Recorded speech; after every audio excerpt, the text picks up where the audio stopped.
Hello बच्चों, आप सब कैसे हैं? मैं उम्मीद करता हूं कि बहुत अच्छे होंगे। बच्चों, हमारा 12वीं क्लास का चैप्टर नंबर 2 आपका चल रहा था और उस चैप्टर में हमने बच्चों क्या देखा कि जो हमारा अपना चैप्टर था उसमें हम बजट सेट के बारे में आपका पढ़ रहे थे। किसमें पढ़ रहे थे? बजट सेट के बारे में। और इस बजट सेट के अंदर बच्चों हम यही देख रहे थे कि जो आपका बजट सेट है उसमें या तो आपकी आय में परिवर्तन हो रहा है, जो उपभोक्ता है, या उसकी जो वस्तु है उसकी कीमत में आपका परिवर्तन हो रहा है। उन वस्तु की कीमत परिवर्तन से और आय परिवर्तन में जो आपकी बजट रेखा है उसमें किस प्रकार आपके चेंजेस हो रहे हैं, या वस्तु के बढ़ने के साथ अगर वस्तु की कीमत बढ़ी है तो वक्र में या उस रेखा में क्या परिवर्तन हुआ, आज हम उसको जानेंगे। कल के लेक्चर में बच्चों हमने ये देखा आय में हुए परिवर्तन के साथ किस प्रकार आपका जो हमारा वक्र है ऊर्ध्वाधर या वो बढ़ा है या घटा है। ठीक है बच्चों, हम कल के लेक्चर में ये भी आपका देख चुके हैं कि जो आय अगर आपकी बढ़ी है उपभोक्ता की तो वक्र ऊर्ध्वाधर ऊपर की तरफ आपका बढ़ेगा, यानी कि उसके स्थान में आपका परिवर्तन होगा, उसके स्थान में कुछ आपका चेंज होगा। अगर उसकी आय घटी है तो जो उसका पहला स्थान रहा होगा तो उसके बाद नीचे आने पर उसकी आय क्या हो जाएगी, आपकी कम हो जाएगी, उसका ऊर्ध्वाधर नीचे की ओर आपका घटेगा ग्राफ। तो बच्चों, हम ये लोग कल के लेक्चर में आपका देख चुके थे, अब इससे आगे देखने की कोशिश करते हैं। ध्यान दीजिए सभी आप लोग डिजिटल बोर्ड की तरफ। तो बच्चों, जो हमारी कल की क्लास हुई थी हम यहाँ तक आपका देख चुके थे और उसके अंदर हमने क्या देखा था बच्चों, एक बार ध्यान दीजिए। देखिए, जो हमारा समीकरण थी बच्चों हमारी ये थी P1.1x1 प्लस P2x2 ये आया था, और हम इसको इस प्रकार से भी आपका लिख सकते थे, जो आपके हमें नई समीकरण आपका मिल गई थी। और उसके साथ हम लोग में क्या ये देख रहे थे कि अगर किसी की बजट रेखा जो है आपकी में कोई चेंजेस नहीं होगा, क्योंकि उसमें किसी व्यक्ति की आय में कोई परिवर्तन नहीं हुआ है, बल्कि जो वस्तु की कीमत है उसमें क्या हुआ है, आपका परिवर्तन हुआ है। इतना हम लोग बच्चों यहाँ तक आपका देख चुके थे। अब इससे आगे हम लोग देखने की कोशिश करते हैं। देखिए, किंतु बजट रेखा की प्रवणता, चलिए मैं शुरू कर देता हूं क्योंकि आपको नया लेक्चर थोड़ा अजीब लगेगा। देखिए, ध्यान दीजिए कि नई बजट रेखा का ऊर्ध्वाधर अंतःखंड वैसा ही रहेगा, यानी कि जो आपका नई बजट रेखा होगी, बजट रेखा मतलब जो आपकी वस्तु की कीमत में जो वृद्धि हुई है, तो जो लाइन बनेगी, कौन सी वाली लाइन बच्चों, ये वाली जो हम लोग कल बन रही थी ऐसे, ये क्या होगी, वैसी ही रहेगी, यानी कि इसमें कोई चेंजेस नहीं होगा। जैसा कि केले की कीमत में बदलाव आने से पहले बजट रेखा ऊर्ध्वाधर अंतःखंड था, यानी कि जैसे आपकी केले की कीमत में जो पहले कोई परिवर्तन नहीं आया था, जैसी थी अब भी कैसी रहेगी, वैसी ही रहेगी। किंतु बजट रेखा की प्रवणता तथा क्षैतिज अंतःखंड कीमत में क्या होगा, बदलाव के पश्चात बदल गई है। अब देखिए, पहले क्या बदल रही थी, इस आधार बदल रही थी, अब कैसे बदलेगी, क्षैतिज इस आकार में बदलेगी। क्लियर हो गया? यदि केला की कीमत बढ़ती है अर्थात यानी कि P1 डॉट और बड़ा है किससे, आपके P1 से, तो बजट रेखा की प्रवणता का निरपेक्ष मूल्य बढ़ जाता है, यानी कि एब्सोल्यूट मान क्या हो जाता है उसका, बढ़ जाता है। और इस प्रकार बजट रेखा अधिक प्रवणता, प्रवण क्या होती है, अधिक प्रवण होती है। अब देखिए, पहले क्या हो रहा था बच्चों, जब आपकी आय बढ़ रही थी तो आय बढ़ने में आपकी जो बजट रेखा थी, जो उसका अंतःखंड था, यानी कि जिस खंड पर वो स्थित थी, ऊर्ध्वाधर यानी कि ऊपर की ओर आपका बढ़ रही थी। अब क्या हुआ है बच्चों, अब तो कीमत में वृद्धि हुई है, और किसकी कीमत में बच्चों, वस्तु की कीमत में। और वस्तु की कीमत होने पर अब तो ये क्षैतिज रूप में क्या देखने को मिलेगा हमें, तो आपका परिवर्तन आपका देखने के लिए मिलेगा। अब देखते हैं, यह ऊर्ध्वाधर अंतःखंड के आसपास आवक की ओर हो जाती है तथा क्षैतिज अंतःखंड गिर जाता है। और क्या होगा, क्षैतिज अंतःखंड आपका गिरेगा। देखिए क्यों गिरेगा, हम लोग इस पे जानने की बच्चों कोशिश करते हैं। यदि केले की कीमत घटती है अर्थात P1.1 और P1 बढ़ा, यानी कि देखिए ये सिंपल कह रहा है कि अगर केले की कीमत क्या थी पहले, ये थी, और अगर उसमें ये परिवर्तन आया, यानी कि कुछ आपका परिवर्तन आ गया, और बच्चों ये परिवर्तन किसमें आएगा, जो केले की कीमत है अगर उसमें आपका परिवर्तन आ रहा है, यानी कि अगर पहले से केले की कीमत घट रही है या बढ़ रही है। अब यहाँ क्या स्थिति है बच्चों, अब गिर रही है, क्या हो रही है, गिर रही है, क्योंकि पहले क्या थी, हमने P1 थी, लेकिन अब देखिए क्या थी, आपकी P1 थी, लेकिन क्या होगी, कीमत बढ़ी, तो आपकी कीमत बढ़ी तो क्या होगा, कुछ आपका बदलाव आया, तो हमने इस प्रकार उस कीमत को आपको लिख दिया था बच्चों। क्लियर हो गया, क्या कर दिया था, लिख दिया था। अब देखते हैं इससे आगे। देखिए अब क्या था, आपका P1 डॉट छोटा है किससे, आपके P1 से। बजट रेखा की प्रवणता का निरपेक्ष मूल्य कैसा है, घटता है। यानी कि जो आपकी बजट लाइन है, जो उसकी प्रवणता है, उसकी वैल्यू है, उसमें क्या होता है, उसका वैल्यू घटता है। तथा इस प्रकार बजट रेखा अधिक सपाट हो जाता है। यानी कि जो आपकी बजट रेखा है वो कैसी होती है, बिल्कुल सपाट हो जाती है। जो हमें वक्र मिलेंगे उस वक्र में हम लोग समझेंगे कि किस प्रकार सपाट हो रही है, या फिर किस प्रकार आपका वस्तु की कीमत में बढ़ावा या गिरावट के दर, चाहे उसकी वृद्धि हो रही है या आपकी गिरावट हो रही है, उसमें किस प्रकार के आपके परिवर्तन आ रहे हैं, हम उन परिवर्तनों को जानने की कोशिश करेंगे। क्लियर है बच्चों, चलिए हम लोग आगे देखते हैं। तथा इस प्रकार बजट रेखा अधिक स्पष्ट सपाट हो जाती है, ऊर्ध्वाधर अंतःखंड के आसपास जावक की ओर हो जाती है। यानी कि कुल मिला किसकी ओर होगी, ऊपर की ओर होगी। क्लियर हो गया, किसकी बात हो रही है, ऊर्ध्वाधर की बात हो रही है। क्लियर है। तथा क्षैतिजीय अंतःखंड बढ़ जाता है। यानी कि ये जो क्षैतिज है ये वाला, ये अंतःखंड क्या होगा, बढ़ेगा। अब देखिए ग्राफ ऐसे होता है, फिर ऐसे होता है, ये क्षैतिज हो गया, ये आपका क्या हो गया, ऊर्ध्वाधर हो गया। अब आय में परिवर्तन होगा तो यहाँ दिखाई देगा, और वस्तु में परिवर्तन होगा तो यहाँ दिखाई देगा। सिंपल है बच्चों, बिल्कुल क्लियर हो गया। केले की कीमत में बदलाव के परिमाण स्वरूप उपलब्ध बंडलों के सेट में बदलाव, जबकि आम की कीमत तथा उपभोक्ता की आय में समान रहती है। यानी कि बच्चों सिंपल ये है, जो आपकी केले की कीमत में जो आपके बदलाव आया है, तो अब बंडल सेट में भी क्या होगा, बदलाव होगा। क्योंकि अब देखिए बंडल तो किसका था, आम का और केले का था। किसका था, आम का, और जो आपका केला था उसका था। अब इसमें परिवर्तन किस में आया है, आपका केले में। यानी कि आम में और आय में क्या नहीं आया बच्चों, आपका परिवर्तन नहीं आया है। और परिवर्तन किस में है, केवल आपका आपका केले में क्या है बच्चों, केवल आपका परिवर्तन है। अब हमें यही देखना है कि जो ये आपका परिवर्तन है वो परिवर्तन क्या है बच्चों। क्लियर हो गया, हमें यही देखना है। देखिए अब जो परिवर्तन आया है उस परिवर्तन के स्वरूप जो आपकी चीजें घटी या बढ़ी हैं, यानी कि चाहे तो ऊर्ध्वाधर पर कोई फर्क पड़ा हो या कोई क्षैतिज पर पड़ा हो, वो हमको देखना है। और इसमें क्या होगा, जो आपके बंडल सेट होंगे, और बंडल किसका है, आम का, और बच्चों आपका जो आपका केला है जिसका बंडल है उसमें जो परिवर्तन आया हमको, ये भी आपका देखना है। क्लियर हो गया, चलिए ध्यान दीजिए इसकी तरफ, आप लोग क्या परिवर्तन आता है। अब देखिए जब आम की कीमत तथा उपभोक्ता की आय समान रहती है। अब क्या है, आम की वैल्यू बिल्कुल सेम है जो पहली वाली है, और जो उपभोक्ता की आय है वो कैसी है, समान है। अब इसको दर्शाया गया है 2 पॉइंट आपके 11 में आपका दर्शाया गया है। अब हम इस चित्र को देखने की कोशिश करते हैं। देखिए अच्छा बच्चों, आप मुझे एक चीज बताइए, पहले वाले ग्राफ और इस ग्राफ में क्या अंतर है। एक बार मैं फिर आपको दिखा देता हूं जो कल का लेक्चर है आज का। ये देखिए एक बार इसको आप निहारिए, देखिए 5-10 सेकंड के लिए आप इस ग्राफ को देखिए, आपको पता लगेगा कि आखिर में बजट जो हमारा सेट है, वो बजट सेट में अगर वस्तु की कीमत बढ़ रही है तो कहां परिवर्तन आ रहा है। देखिए इस वाली, जो बच्चों ध्यान दीजिए, इस रेखा में परिवर्तन आ रहा है या फिर इस वाली रेखा में परिवर्तन आ रहा है, ये आपको देखना है। तो ये कब है, ये देखिए 2 दिखाया गया आपको वक्र, और उसमें बताया कि जब किस प्रकार आय में आपका परिवर्तन है तो कौन सी लाइन में या किस प्रकार की जो आपकी वक्र प्रवृत्ता है उसमें आपका परिवर्तन आ रहा है। आपको पिछले लेक्चर में आपको दिखाई देगा कि आखिर में वो बदलाव कैसे नजर आ रहा था। देखिए दोनों बिल्कुल आप जानने की कोशिश कीजिए कि आखिर में कहाँ वो आपके बदलाव आ रहे थे। निहारिए इसको भी एक बार, देखिए 5 सेकंड के लिए। वो वक्र है जब किसी व्यक्ति की आय बढ़ रही थी या घट रही थी। क्लियर है बच्चों।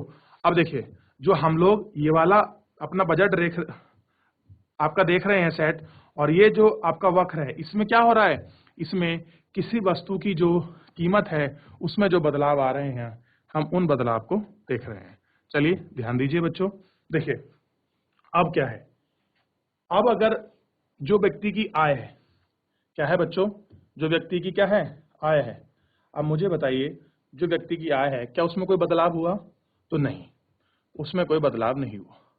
ठीक, जो आम है, क्लियर हो गया, आम में कोई बदलाव हुआ तो नहीं।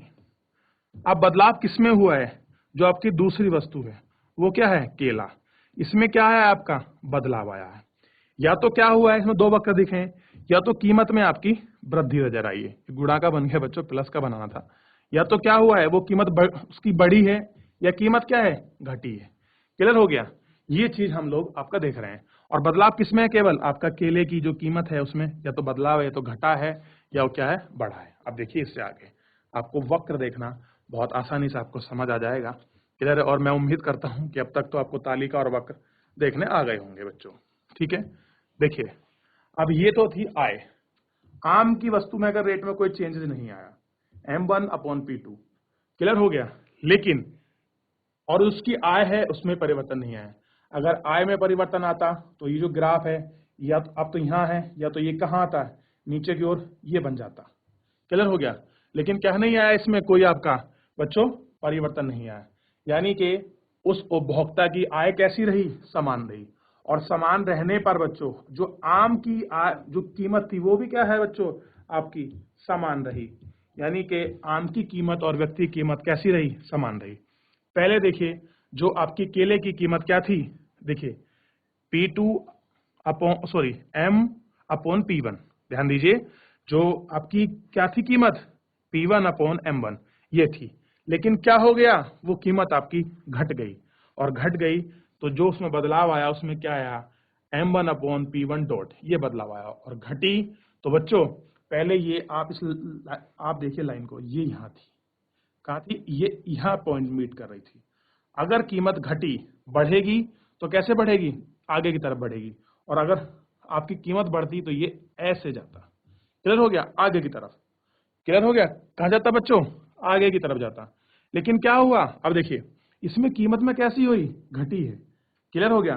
तो जो ग्राफ अब तो आपका ये बन रहा है, ये यहाँ आया। अगर और घटेगी तो बच्चों कीमत कहाँ, ये ग्राफ कहाँ पहुंच जाएगा? आपका यहाँ पहुंच जाएगा। ये लाइन थोड़ी मुझसे तो आपका तिरछी बनी, इसको मैं सीधी करने की कोशिश करता हूँ। देखिए कहाँ पहुंच जाएगा बच्चों? ये यहाँ पहुंच जाएगा। क्लियर हो गया? तो ये चित्र क्या दिखा रहा है? ये एरो कि पहले क्या थी? आपकी केले की कीमत में वृद्धि थी, अब क्या होगी? उसकी कीमत बढ़ गई है। तो ऊर्ध्वाधर पर कोई फर्क नहीं पड़ा, उसका अंतःखंड यानी कि उसका स्थान में कोई बदलाव नहीं हुआ। और अगर बदलाव हुआ है तो केवल क्षैतिज स्थिति में आपकी गिरावट आई है। तो ये तो वो स्थिति थी जब आपकी केले के रेट में आए, उसकी आपके दाम बढ़े, सॉरी घटे। ये क्या था? घटता हुआ, घटना। और क्लियर हो गया बच्चे? किसमें? जो आपका केला है और जो उसकी क्या है? कीमत में क्या हुआ? जो कीमत है वो कैसी हुई बच्चों? कम हुई। कैसी हुई? कम हुई। क्लियर हो गया? ये हमने इस वाली स्थिति में देखा। कौन से में? ए में हमने जानने की कोशिश की। तो मैं उम्मीद करता हूं आपको ये वाला वक्र आपको समझ आया होगा। अब देखते हैं दूसरे वक्र में, जहां आपकी केले की कीमत में क्या होगी बच्चों? वृद्धि होगी। क्या होगी? वृद्धि होगी। अब देखते हैं। देखिए ध्यान दीजिए।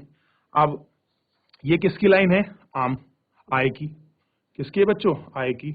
और साथ में आम की कीमत में क्या कोई बदलाव हुआ? तो नहीं। कितनी है?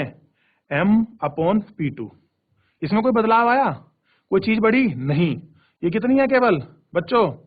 देखिए बताया था ना मैंने आपको, M/P2, यानी कि आम की जो कीमत में कोई बदलाव नहीं आया और साथ में आय में भी कोई बदलाव नहीं आया।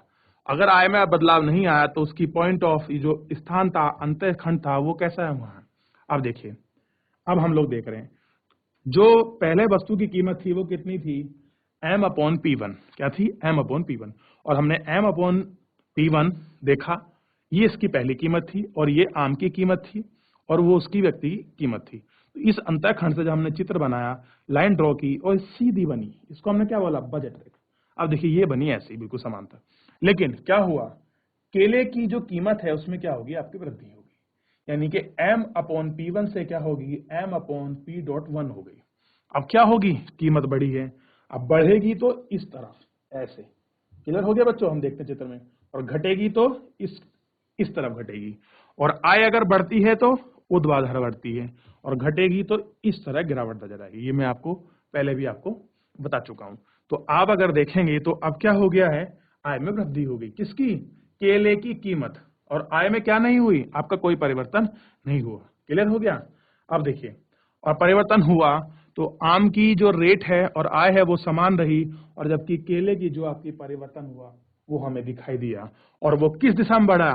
36 बढ़ा के ऊर्ध्वाधर, तो 36 इस रूप में आपके हमें वृद्धि दिखाई दी। तो बच्चों हम देखते हैं कि अगर किसी वस्तु की कीमत में वृद्धि होती है, आम में हो रही है, केलों में, वो दर्ज करता है इसकी स्थिति पर, और आय में अगर वृद्धि घटेगी तो ऊर्ध्वाधर, और वस्तु में होगी तो आपके 36। ये इतना हम लोग बच्चों आपका इस चैप्टर में, या जो हमारे ग्राफ हैं इसमें हमने जानने की कोशिश की है बच्चों। क्या की है बच्चों? कोशिश की है। एक बार पुनः आप इस जो ग्राफ है इसको बच्चों देख लें, ताकि जो आप कुछ ऐसा डाउट रह गया होगा जिसे मैं आपको नहीं समझा पाया, तो एक बार अगर आप पुनः चित्र को देखेंगे या इसका मंथन करेंगे तो आपको वो चीज़ थोड़ी अच्छी क्लियर हो सकती है। क्लियर है?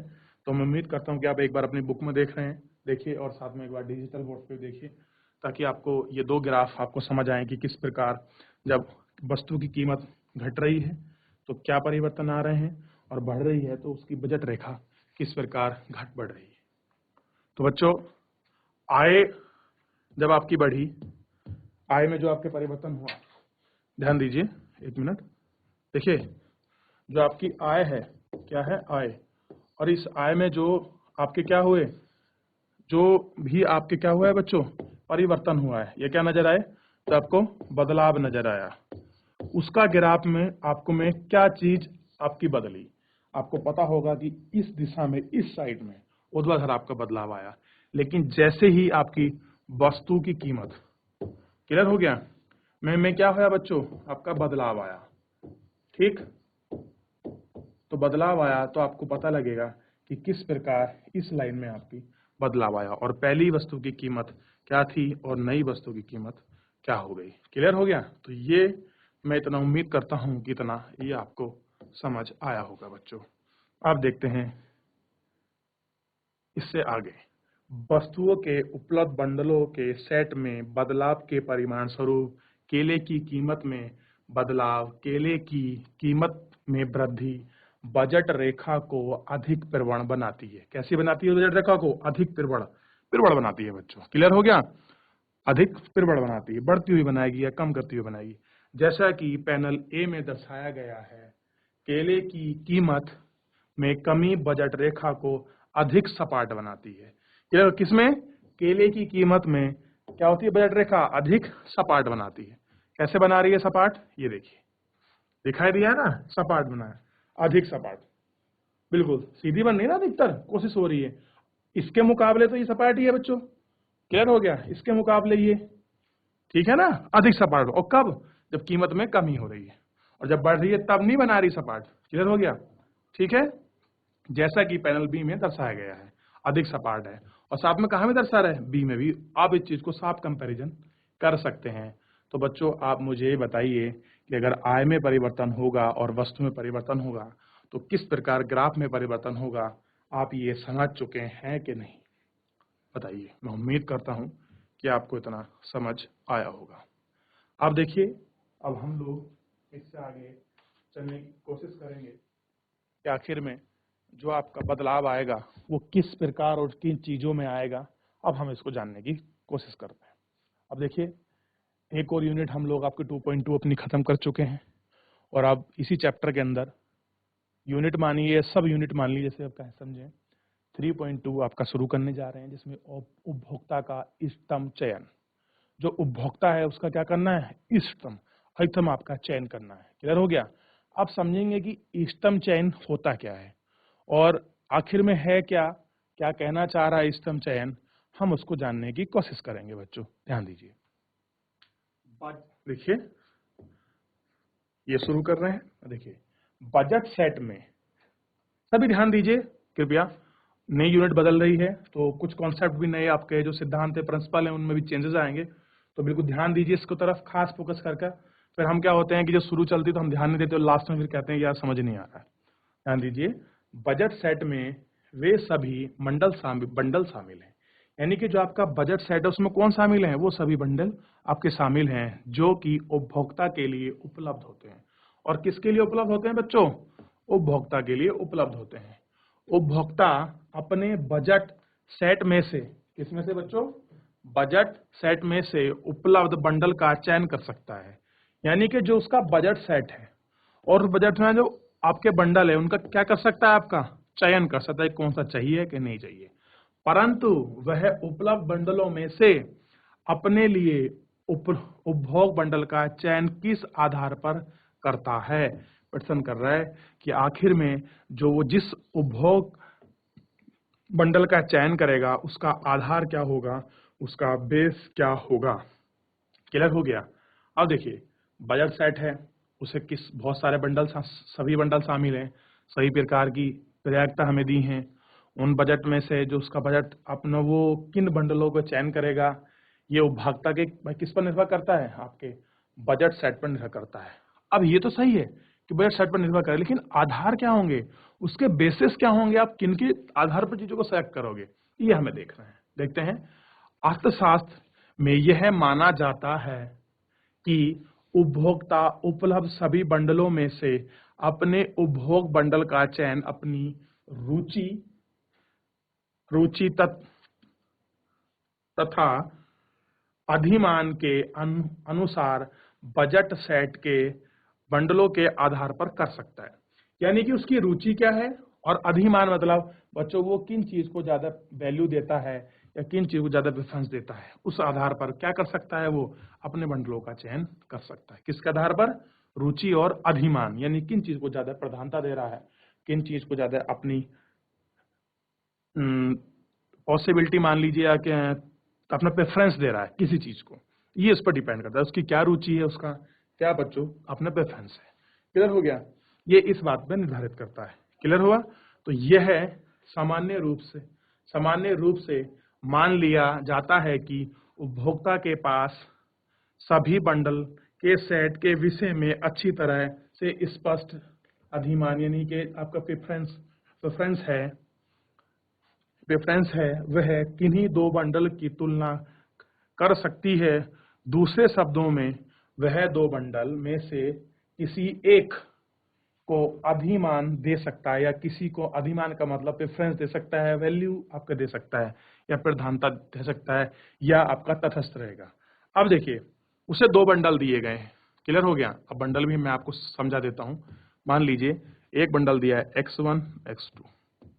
क्लियर हो गया। क्या दिया है, x1 x2। ध्यान दीजिए। ठीक है बच्चों। अब देखिए दूसरा बंडल मान लीजिए जो उसे मिला है बच्चों, ये देखिए दूसरा बंडल मिला उसे x1 डॉट x2 डॉट। अब देखिए वो उसको पर डिपेंड करता है कि वो किसको ज्यादा प्रेफरेंस देगा या उसकी किस में रुचि है। क्या पता उसकी रुचि x1 डॉट x2 में हो, क्या पता इसमें हो। वो किसको पर डिपेंड करेगा, उसकी जो आपका प्रेफरेंस होगा, जो उसका अधिमान होगा, या उसकी जो आपकी रुचि होगी उस पर डिपेंड करेगा। क्लियर है बच्चों। तो हम लोग देख चुके हैं, या तो उसकी प्रेफरेंस पर या उसकी रुचि पर डिपेंड करेगा उपभोक्ता किसका चयन करे अधिकतम, या आपका तटस्थ बना रहेगा, यानी कि जैसा है वैसा ही क्या है वो आपका बना रहेगा। तो बच्चों आप सभी इस बात पर ध्यान दें कि जो उपभोक्ता है, जो उसे अगर किसी वस्तु का इष्टतम चयन करना है, उनका चयन किस आधार पर हो रहा है। हम अभी जो लास्ट अपना टॉपिक कर रहे थे 2.3 हम इसमें यही समझ रहे थे कि जो अधिमान है वो किन चीज को ज्यादा प्रधानता देता है, आपका प्रेफरेंस देता है, उस पर वो डिपेंड करेगा, या उसकी रुचि क्या है। दो बंडल दे सकते हैं, तीन हो सकते हैं, उनमें से वो आपका किसको सिलेक्ट करता है वो उसके ऊपर डिपेंड करेगा। दूसरा उसकी रुचि किस में है, इंटरेस्ट किस में है, वो उसके ऊपर डिपेंड करेगा। किसके ऊपर, उपभोक्ता के। शायद ले भी सकता है, या जैसा है तटस्थ आपका वैसा ही बना रहे। तो मैं उम्मीद करता हूं कि बच्चों आज का लेक्चर आपको समझ आया होगा। अगर किसी बच्चे का ये टॉपिक छूट गया हो तो डीडी उत्तराखंड यूट्यूब चैनल के माध्यम से जाकर वो बच्चों इसको अपना दोबारा पढ़ सकता है। ठीक है। तो आज के लिए बस इतना ही। मुझे जुड़ने के लिए बहुत धन्यवाद। आपका दिन शुभ हो।